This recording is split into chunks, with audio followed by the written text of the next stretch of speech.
오늘 말씀은 사무엘하 12장 15절 하반절부터 25절 23절까지 말씀. 15절 하반절 우리아의 아내가부터 시작하겠습니다. 시작. 우리아의 아내가 다윗에게 낳은 아이를 여호와께서 치심에 심히 알런지라. 다윗이 그 아이를 위하여 하나님께 간구하되 다윗이 금식하고 안에 들어가서 밤새도록 땅에 엎드렸으니 그 집의 늙은 자들이 그 곁에 서서 다윗을 땅에서 일으키려 하되 왕이 듣지 아니하고 그들과 더불어 먹지도 아니하더라.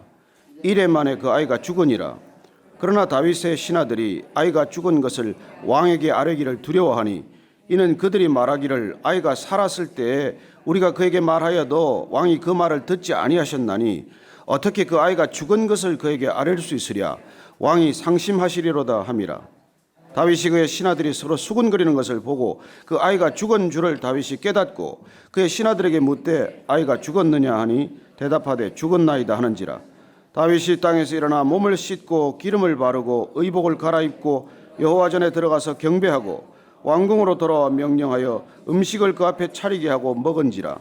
그의 신하들이 그에게 이르되 아이가 살았을 때는 그를 위하여 금식하고 우시더니 죽은 후에는 일어나서 잡수시니 이 일이 어찌 됨이니까 하니 이르되 아이가 살았을 때 내가 금식하고 온 것은 혹시 여호와께서 나를 불쌍히 여기사 아이를 살려주실는지 누가 알까 생각함이거니와 지금은 죽었으니 내가 어찌 금식하랴.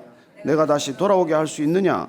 나는 그에게로 가려니와 그는 내게로 돌아오지 아니하리라 하니라. 아멘.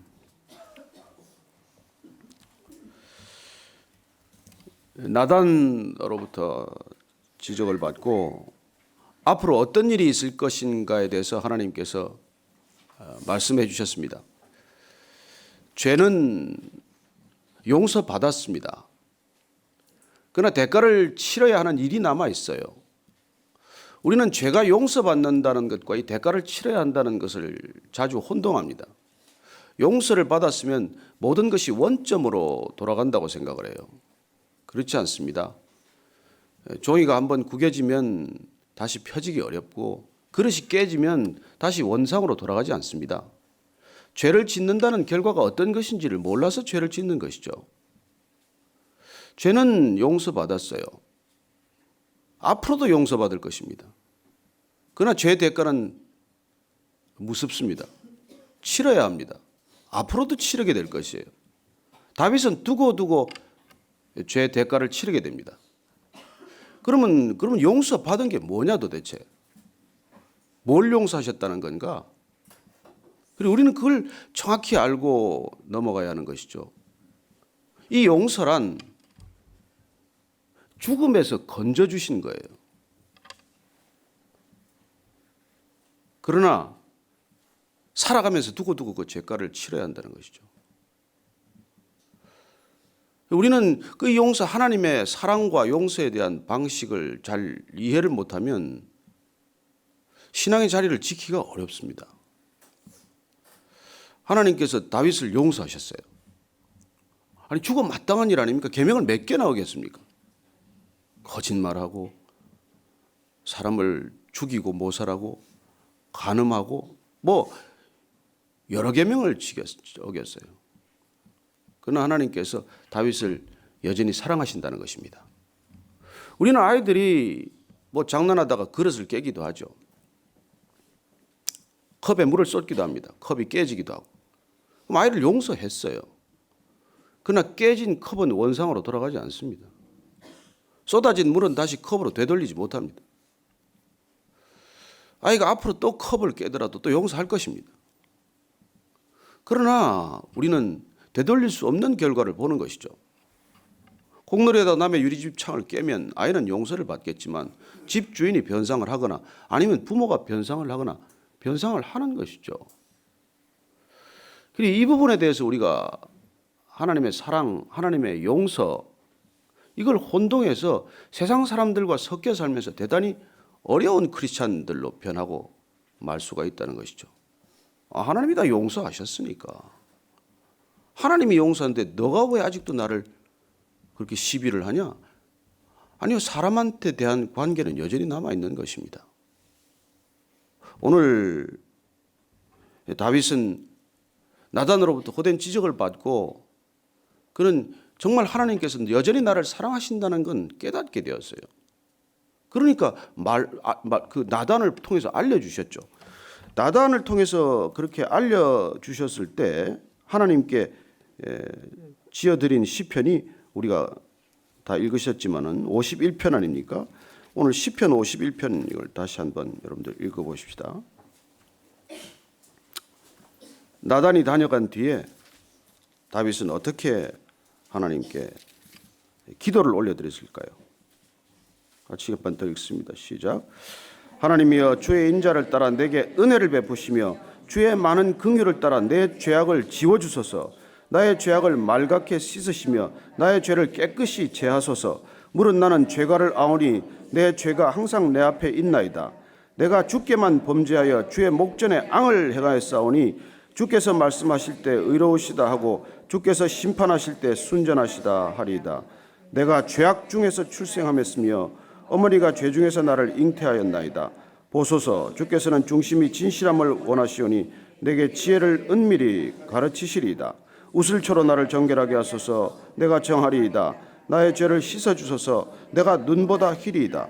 내게 즐겁고 기쁜 소리를 들려주시사 주께서 꺾으신 뼈들도 즐거워하게 하소서. 주의 얼굴을 내 죄에서 돌이키시고 내 모든 죄악을 지워주소서. 하나님이여 내 속에 정한 마음을 창조하시고 내 안에 정직한 영을 새롭게 하소서. 나를 주 앞에서 쫓아내지 마시며 주의 성령을 내게서 거두지 마소서. 주의 구원의 즐거움을 내게 회복시켜 주시고 자원하는 심령을 주사 나를 붙드소서. 그리하면 내가 범죄자에게 주의 도를 가르치리니 죄인들이 주께 돌아오리이다. 하나님이여 나의 구원의 하나님이여 피 흘린 죄에서 나를 건지소서. 내 혀가 주의 의를 높이 노래하리이다. 주여 내 입술을 열어주소서. 내 입이 주를 찬송하여 전파하리이다. 주께서는 제사를 기뻐하지 아니하시나니 그렇지 아니하면 내가 드렸을 것이라. 주는 번제를 기뻐하지 아니하시나이다. 하나님께서 구하시는 제사는 상한 심령이라. 하나님이여 상하고 통회하는 마음을 주께서 멸시하지 아니하시리이다. 주의 은택으로 시온의 선을 행하시고 예루살렘 성을 쌓으소서. 그때 주께서 의로운 제사와 번제와 온전한 번제를 기뻐하시리니 그때 그들이 수소를 주의 제단에 드리리이다. 아멘. 이 다윗의 시를 우리가 죄로부터 돌이키기가 어려울 때 두고두고 읽어야 할 시입니다. 우리 안에 정직한 영을 새롭게 해달라는 간절한 기도가 드려져야 한다는 것이죠. 나단이 다녀간 뒤에 아이가 아프기 시작을 했어요. 갑자기 중병을 앓기 시작을 한 것이죠. 다윗은 직감적으로 알았을 것입니다. 아이가 왜 병들었는지. 그리고 그는 아이를 낫게 해달라고 일주일간 금식 기도를 시작합니다. 먹지도 않고 통곡하면서 계속 기도를 한 것이죠.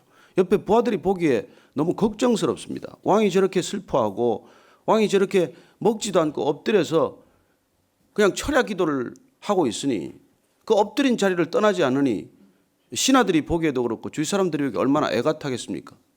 식사를 좀 하고 권해도 요지부동입니다.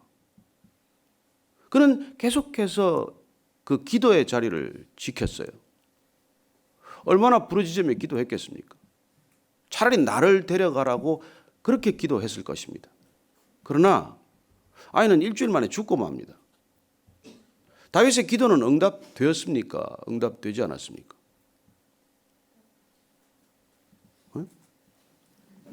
아니 얘기하시려면 좀 크게 하시지. 다윗의 기도는 응답되었습니다. 어떻게 해요? 하나님은 아이를 데려가시겠다는 거예요. 우리는 이 부분에서 굉장히 고통스럽습니다. 무슨 기도 응답이 그렇습니까? 일주일간 철야 금식 기도를 했으면 아이가 살아나야 기도의 응답 아닙니까? 아니요, 하나님의 기도 응답은 다윗이 기도의 자리를 되찾는 것입니다. 하나님의 기도 응답은 다윗이 예배의 자리를 회복하는 것입니다. 그는 방심했어요. 그는 성공에 취했습니다. 그는 이만하면 됐다고 생각을 했어요. 그는 게을러졌고 나태해졌고 방종했고 있지 않아야 할 자리에 있었습니다. 당연히 왕으로서 전장에 나가 있었어야 하지만 모든 부하 군사들을 내보내고 본인은 정작 왕궁에서 게으름을 피웠다는 것입니다. 그러다가 그는 죄에 걸려들고 말 것이죠. 그는 기도의 자리를 놓쳤어요. 그는 예배의 자리를 놓쳐버린 것입니다. 그리고 그는 하나님께서 아이를 아프게 하고 데려가는 이 사건을 통해서 그는 하나님과의 친밀감을 다시 회복한 것입니다.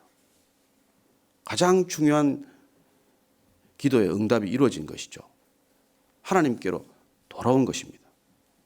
여러분, 아무리 신앙의 거장이라고 하더라도, 큰 믿음의 거인이라고 하더라도 순식간에 믿음을 저버릴 수가 있어요. 순식간에 분별력을 잃어버릴 때가 있습니다. 순식간에 사단의 도구가 되는 것이죠. 예수님 가장 측근에 있는 베드로조차도 한순간에 그 입이 사단의 도구가 되지 않습니까? 얼마나 합리적으로 말합니까? 주님, 십자가를 지시면 안 됩니다. 지금이 십자가 얘기하실 때입니까? 예수님께서 가차없이 나무라지 않습니까? 사탄아, 내 뒤로 물러나라. 아마 베드로 등골에 식은땀이 흘렀을 거예요. 금방 칭찬받았는데. 그리고 예수님 주변에 사탄이 없습니까? 예수님 주변에 귀신이 없을까요? 겟세마네 동산까지 따라온 귀신이 얼마나 예수님을 괴롭혔겠습니까? 영적인 길을 간다는 것은 더 거센 공격에 직면한다는 것이죠. 여러분, 그래서 이 길을 끝까지 가는 게 쉽지 않다는 것입니다. 그리고 그렇다고 항복하시겠습니까, 다시? 아유, 이게 뭐 가기가 그렇게 어렵다면 여기서 다 돌이켜서 제가 사단으로 갈게요. 그래서 다시 술집으로 돌아가시고 아침에 그냥 늦잠을 자고 마치 다윗이 왕궁에 낮게까지 누워있던 그런 생활로 돌아가시겠냐는 것이죠. 아니, 우리는 끝까지 이제 믿음의 경주를 시작한 사람들입니다. 그렇다면 우리에게 일어나는 이 죄에 대한 유혹은 어떻게 처리해야 됩니까? 여러분, 우리가 죽는 날까지 죄의 유혹에서 시달릴 것입니다. 죄는 더 은밀한 방법으로, 더 교묘한 방법으로 우리를 뒤흔들 거예요. 여러분, 이거 우리가 알고 가야 합니다. 다윗을 통해서 하나님께서 놀랍게도 그 아이를 치시고 그 아이 하나만 죽는 게 아니에요. 앞으로 아들 셋이가 더 죽을 것입니다. 그의 말대로 남의 암장 새끼 한 마리를 빼앗았다면 4배로 갚아줘라. 그리고 그는 우리야 한 목숨을 빼앗았지만 자기 아들 4세 목숨을 잃는 것을 경험하게 될 것입니다. 물론 하나님 두려운 하나님이에요. 그렇다고 하나님께서 그럼 용서 안 하셨습니까? 사랑 안 하십니까? 사랑하세요. 용서하셨습니다. 우리는 그래서 하나님의 사랑과 이 공의의 놀라운 고집스러운 태도를 우리가 알아야 한다는 것입니다. 우리의 죄보다도 하나님의 은혜가 크신 것, 말할 수 없이 크다는 건 사실이에요. 하나님 우리를 사랑하실 때 끝까지 사랑하는 것도 사실입니다. 그러나 그렇게 사랑하는 방법이 우리의 끈적끈적한 정과 같은 건 아니라는 것입니다. 그리고 끝내 십자가에서 하나님께서는 그 공의를 이룰 것입니다. 얼마나 끔찍한 고통을 대가로 지불하겠습니까? 그래서 오늘 우리가 이 다윗의 안타까운 금식 기도를 보면서 그럼에도 불구하고 사랑하시는 하나님과 그럼에도 불구하고 사랑하심에도 불구하고 끝내 그 아들의 기도를 노로 응답하시는 것을 우리가 주목해야 한다는 것입니다. 오늘 다윗이 이제 아이가 죽었다는 것을 수근수근 하는 걸 보고 눈치를 챘어요. 애가 죽었구나. 일주일간 그렇게 하나님한테 매달렸더니 그래도 죽었구나. 그래서 20절 말씀을 한 번 더 보실까요? 어떻게 합니까? 죽고 나니까. 시작. 다윗이 땅에서 일어나 몸을 씻고 기름을 바르고 의복을 갈아입고 여호와의 전에 들어가서 경배하고 왕궁으로 돌아와 명령하여 음식을 그 앞에 차리게 하고 먹은지라. 여러분, 이상하지 않습니까? 다윗은 사울과 요나단이 죽었을 때 그렇게 통곡하고 그렇게 시를 짓고 그렇게 애통해 하더니 옷을 찢고, 아브넬이 죽었을 때도 심지어 그렇게 하더니 왜 아이가 죽었다는 얘기를 듣고 이렇게 태도가 표면했을까요? 그래요. 그는 사울과 요나단과 아브넬과 같은 죽음 앞에서 슬픔을 감추지 않았습니다. 이건 국민들과 함께 슬퍼해야 할 일이라고 그는 행동한 것이죠. 그리고 그는 그 슬픔의 감정을 거침없이 드러냈습니다. 그러나 아이가 죽고 났을 때 그는 믿음의 자리로 다시 돌아왔고, 그때 발견한 하나님 앞에서 그는 회복되었고, 그는 놀랍게도 하나님과의 새로운 친밀감의 관계로 들어갔다는 것입니다. 그 말은 곧 하나님의 주권에 온전히 승복했다는 뜻이에요. 네, 하나님 옳습니다. 아이를 데려간 하나님이 옳습니다예요. 그리고 그는 하나님을 온전히 인정하고 나서 첫 번째 행동이 예배를 드리는 것입니다. 가서 옷을 갈아입고 깨끗이 세수하고 면도하고, 그리고 성막으로 갔겠죠. 아직 성전이 지어지지 않았으니까 성막에 가서 예배를 드리고, 그리고 왕궁으로 돌아와서 그는 음식을 먹기 시작합니다. 기운을 차려야겠죠. 그리고 그는 하나님과의 관계가 회복되고 나서 그는 온전히 현실로 돌아왔어요. 그는 다시 온전한 현실 앞에 섰습니다. 이 현실 앞에 선 다윗의 영성을 우리는 현실에 뿌리 박은 영성이라고 말합니다. 다윗은 현실을 모르는 이상주의자가 아니에요. 그는 현실을 모르는 하나님 나라를 추구하지 않습니다. 그는 하나님을 모르는 현실주의자가 아니에요. 하나님을 모르는 현실주의자도 아니고 현실을 모르는 그런 이상주의자도 아니라는 것입니다. 바른 믿음이란 무엇입니까? 바른 신앙은 어떤 것입니까? 바른 영성이란 어떤 것입니까? 이 절묘한 균형이라는 것이에요. 그는 철저히 현실을 인정하게 되었습니다. 아이는 죽었어요. 이제 돌아오지 않습니다. 그럼 뭐라고 말합니까? 이제 내가 아이한테 갈 수는 있지만 아이가 나한테 다시 돌아올 수는 없다는 거예요. 내가 아이한테 갈 수 있다는 건 무슨 말입니까? 그는 신앙을 회복하고 나서 그는 부활 신앙을 다시 회복한 것입니다. 나는 죽어도 아이를 만나러 갈 수 있다는 거예요. 그는 다시 신앙의 본질 자리로 되돌아왔고, 그는 놀랍게도 하나님의 주권을 인정했기 때문에 온전히 지금 일어난 현실들을 100% 받아들였다는 것입니다.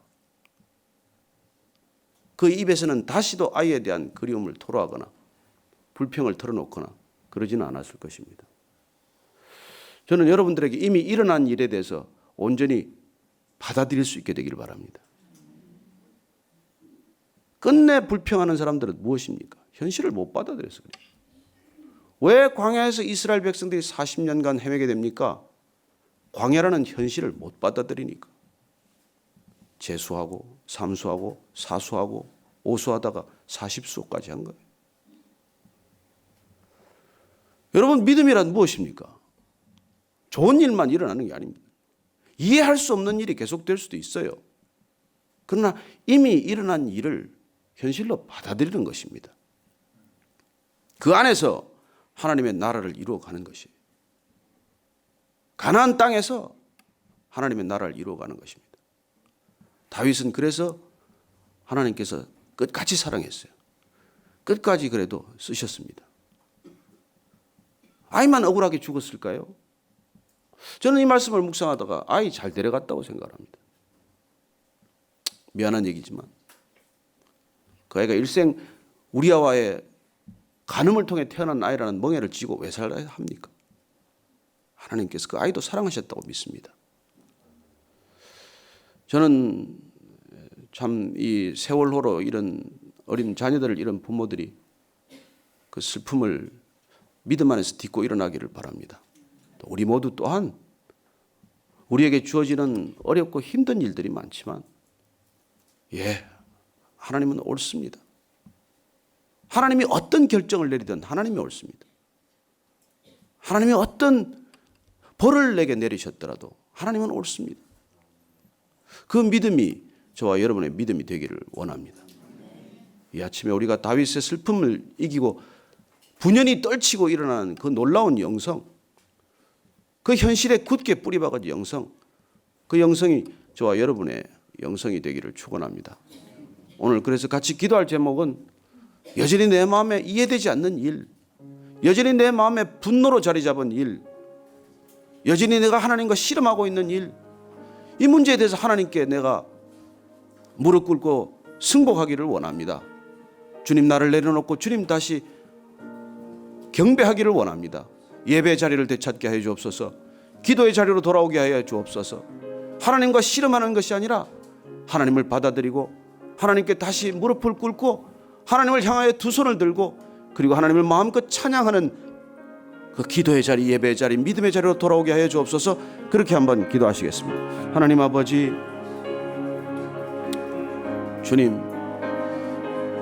주님께서는 그 다윗을 통해서 놀랍게도 우리에게 다시 말씀하십니다. 너의 기도는 내가 노라고 하든 예스라고 하든 반드시 응답될 것임을 믿으라고 말씀하셨고, 그렇습니다. 주님, 제가 원했던 것 하나도 이루어지지 않았을지라도 주님이 옳습니다. 지금도 이해할 수 없는 고난 가운데를 걸어가더라도 그렇습니다. 주님이 옳습니다. 주님, 나는 왜 이런 상황에 여전히 처해 있을까요? 주님, 어떻게 해야 합니까? 그러나 주님께 나아갈 때, 두 손 들고 나아갈 때 주님께서는 우리를 품어주시고 사랑하시고 여전히 용서하시고 용납하시고 끝까지 저희들 믿음의 자리에서 떠나지 않도록 하실 것임을 감사합니다. 하나님, 오늘 이 아침에도 다시 한번 주님을 향하여 두 손을 들어 올리니 주님 함께 해 주셔서 감사하고 여전히 사랑하신다는 것 깨닫게 하셔서 감사하고 여전히 저희들 영생의 자리로 인도하실 것임을 감사합니다. 주님 사랑합니다. 주님 사랑합니다. 날마다 더 사랑하게 하시고 날마다 알아가게 하시고 날마다 더 친밀하게 하여 주옵소서. 하나님 아버지, 우리가 결코 죄로부터 자유로울 수 없음을 압니다. 그러나 우리가 늘 죄에 깨어있게 하시고 죄를 죄로 인식하게 하시고 그리고 죄로부터 돌이키는 일에 망설임이 없게 하여 주옵소서. 죽는 날까지 죄에 넘어질지라도 주님, 우리를 더욱더 사랑하신다는 것을 굳게 믿습니다. 그런 주님 믿고 나아가오니 주님이 믿음의 자리, 기도의 자리, 예배의 자리 떠나지 않게 하여 주옵소서. 이제는 십자가에서 다시 우리를 예배의 자리로 초청하신 우리 구주 예수 그리스도의 은혜와 날마다 십자가 앞에서 무거운 짐 다 내려놓고 믿음과 사랑과 소망을 회복하도록 우리를 권하시는 하나님 아버지의 크신 사랑과 날마다 깨어서 죄에 깨어있기를 원하시고 또한 우리 안에 인식된 죄를 어떻게 해서라도 멀리하고자 우리를 인도하시는 성령님의 놀라운 교제하심이 오늘 이 아침에 다윗이 그토록 일주일간 부르짖어 금식하며 울부짖으며 기도했지만 그 아이를 데려갔을 때 분연히 떨치고 일어나서 다시 한번 주님께로 호련히 달려가는 다윗의 믿음, 그 현실에 뿌리박은 깊은 영성을 우리도 함께 체득하기를 원하고 그 길로 함께 걷기를 원하는 모든 믿음의 형제자매들, 그 가정과 일생의 비전 위에 지금부터 영원까지 함께 하옵시기를 축원하옵나이다. 아멘.